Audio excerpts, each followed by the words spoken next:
नमस्कार, आप देख रहे हैं नव भारत टाइम्स ऑनलाइन और मेरे साथ मौजूद हैं हनुमानगढ़ी के महंत राजूदास जी।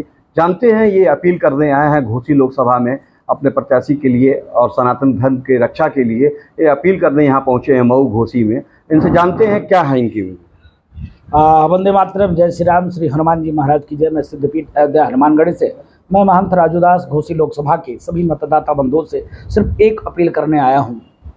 बहुत हो चुका, बरगलाने वाले लोग बहुत आपको मिलेंगे कि किसी ने ठाकुर को ये बोला, किसी ने ब्राह्मण को ये बोला, किसी ने फला जाति को ये बोला। ऐसे कालनेमियों के चक्कर में मत आना।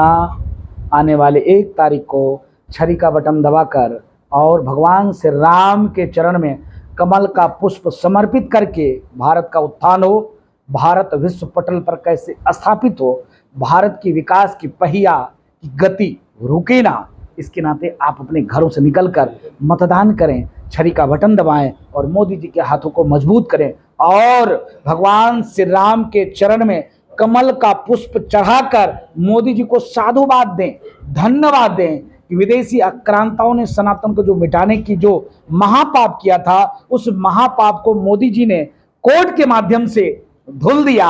अब देश न्याय संगत के साथ, सनातन के साथ, संस्कृति के साथ, बाबा साहब भीमराव अंबेडकर द्वारा रचित संविधान के साथ यह देश आगे बढ़ रही है। इसके नाते भारत के विकास में, भारत के डेवलपमेंट में, चिकित्सा के लिए, शिक्षा के लिए, रोजी के लिए, रोजगार के लिए, डेवलपमेंट के लिए, ये क्षेत्र का कैसे विकास हो, यह क्षेत्र कैसे आगे बढ़े, सब पैसा सिर्फ ही ना चला जाए, सब पैसा सिर्फ एक जिले में ना लग जाए, सारे लाभ सिर्फ एक व्यक्ति को ना मिले, जनता जनार्दन को मिले।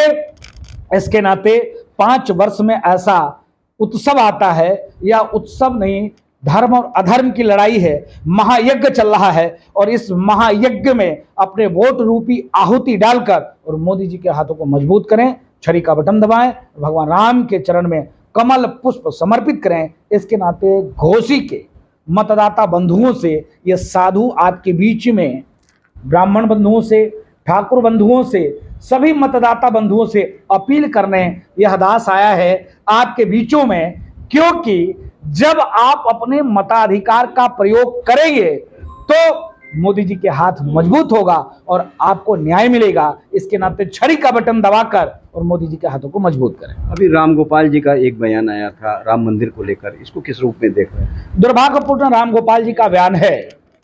राम गोपाल जी ही नहीं, चाहे वो ममता बनर्जी जी हों, चाहे वो लालू प्रसाद यादव जी हों, चाहे तेजस्वी यादव जी हों, चाहे माननीय अखिलेश उद्दीन जी हों, चाहे अरविंद केजरीवाल जी हों, जो दुनिया का सबसे ईमानदार नेता है, जो पैरोल पर बाहर आया है, इतना ईमानदार है कि सारे नेता उनके जेल में हैं, खुद पैरोल पे बाहर आए हैं, इतने ईमानदार नेता हैं। चाहे माननीय राहुल बाबा हों, सबके सिर्फ एक ही विचार है, एक ही भाव है, क्या? सनातन कोरोना है, सनातन डेंगू है, सनातन मलेरिया है, राम मंदिर बेकार है, राम मंदिर वहां नहीं बना है, राम मंदिर नहीं बनना चाहिए, हाई प्रोफाइल कमेटी बनाकर राम मंदिर तोड़ देना चाहिए, फैसला पलट देना चाहिए। ऐसे ऐसे शब्दों का ये लोग इस्तेमाल करते हैं। मैं डंके के चोट पे कहता हूं, राम गोपाल यादव जी के अंदर अगर दम है, अगर वो अपने पिताजी के ही बेटे हैं, तो कह दे इस्लाम बेकार है, कह दें मस्जिद बेकार है, नहीं बोल सकते, दम नहीं है, गला कट जाएगा। सिर्फ सनातन को ही हम टारगेट कर सकते हैं, क्योंकि हम सहिष्णु हैं, हमारा विशाल हृदय है, सबको माफ करते हैं, सबको वक्त देते हैं, सबको समय देते हैं।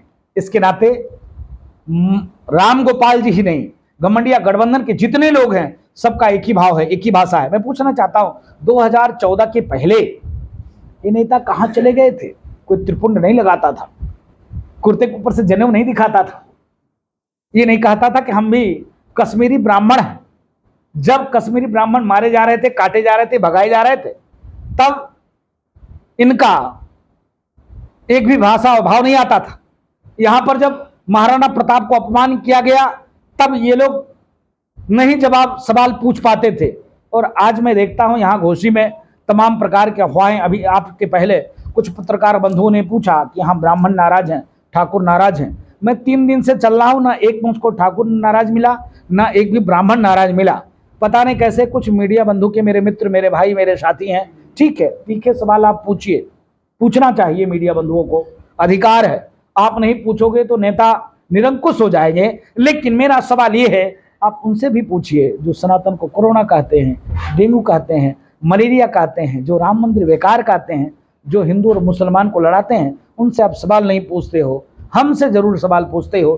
तो मैं आपके चैनल के माध्यम से उन मीडिया बंधुओं से भी अपील करूंगा, निवेदन करूंगा कि भारत डेवलपमेंट की ओर बढ़ चुका है, भारत विकास की ओर बढ़ चुका है। ये अपवादों के बाजार में मत जाइए। ऐसे कालनेमी और गिरगिट जैसे रंग बदलने वाले लोग मिलेंगे बरगलाने के लिए। मैं घोसी के मतदाता बंधुओं से अपील करता हूं, विशेषतर ब्राह्मण बंधुओं से, विशेषतौर सनातन की धर्म सुरक्षा के लिए अपने प्राणों की आहुति देने वाले ठाकुर बंधुओं से अपील करता हूं कि अफवाहों में मत जाइए और आप राष्ट्र के साथ जुड़िए, सनातन के साथ जुड़िए, संस्कृति के साथ जुड़िए, हिंदू के साथ जुड़िए, हिंदुत्व के साथ जुड़िए और विकास की पहिया को विश्व पटल पर मोदी जी जैसे स्थापित कर रहे हैं, उनके हाथों को मजबूत करने के लिए कमल का बटन दबाकर, छड़ी का बटन दबाकर और अरविंद राजभर जी को चुनाव जिताइए। अपील करने आपके बीच में आया हूं।